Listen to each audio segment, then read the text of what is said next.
So we will create a Rokakaka fruit.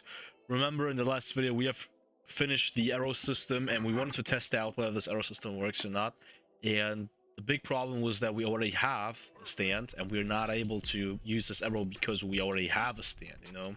So we need to get rid of the stand somehow, and that's the reason why we need a Rokakaka fruit. And I'm honest with you, I'm too lazy to model the fruit. That's the reason why I'm just gonna take the fruit model from the toolbox right here, but I'm gonna script everything by myself, so I only want the the fruit model right here. Okay, so as you can see, we've got a bunch of things in here. Okay, it has no texture. Perfect. So what you want to do, if you have something like that, create a part.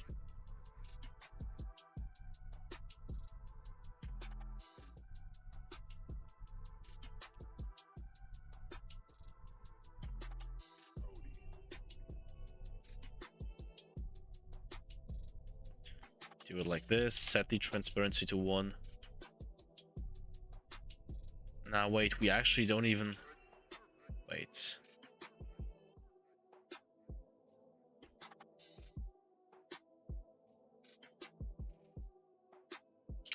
Come on, wait. Ah, man.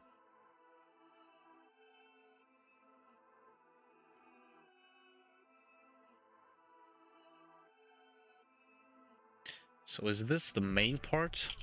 Main? It actually is, yeah. Okay, that is good. Let's take all of these, put it in here. Make sure that this is cancel false and anchors false. Let's put it in here. Wait. No, okay. How do we manage to get this felt in here? Never mind. Create a belt constraint in there. Like this. Name this handle. Make sure that cancel out is false, anchor is false, massless is true. And then we are actually good to go. The only thing we need to do is that we have to create a tool. Call this one Rokakaka. Move the handle inside and then play and see if it has been attached to the hand once everything has been equipped. And there we go. As you can see, this works fine. Now, the only thing we have to do is that we have to script everything, okay? And we are going to do that by creating a local script inside of that tool. Now, script parent activated, connect function. So what does this do? Script parent refers to the tool that activated as an event which happens when this tool has been activated. Means when you have equipped it and have performed a left mouse button click, okay? And when this happens, then we want to fire server this remote event called stand controller. So get service replicated storage stand controller. Let's fire server this one. And let's take a look inside of the stand controller server script, which is in here. Now wait, stand server in here, I'm sorry. And we have to create one more task right here called delete stand. Okay. And as you guys know, we have a restriction in here when you want to roll your stand, which is that your stand should not be available, okay?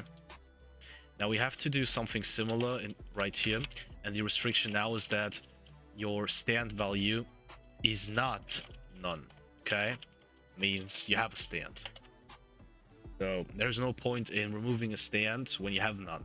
So that's the reason why you need one, okay? And when this is verified, when this is guaranteed, then we can move on by actually going ahead and just taking this part. Okay, change invoke. And then instead of pick stand, we're gonna do none. And after that, we would like to respawn the character. And we can do that by player. Now, I'm not really sure what the function was, but it's probably somewhere in here.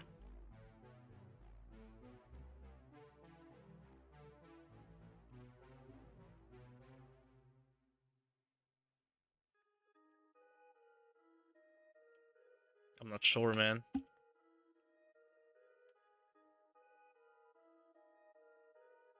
Load character. There we go. There it is. All right. So, as you guys know, this part changes our stand value. In this case, we're going to change it to none. And this part basically respawns your character so that you get rid of all the stand local scripts and equipped stands and all of the other stuff. Okay, now all you gotta do is that you have to add some things in here. And what you want to add in here is basically this, okay? So, wait.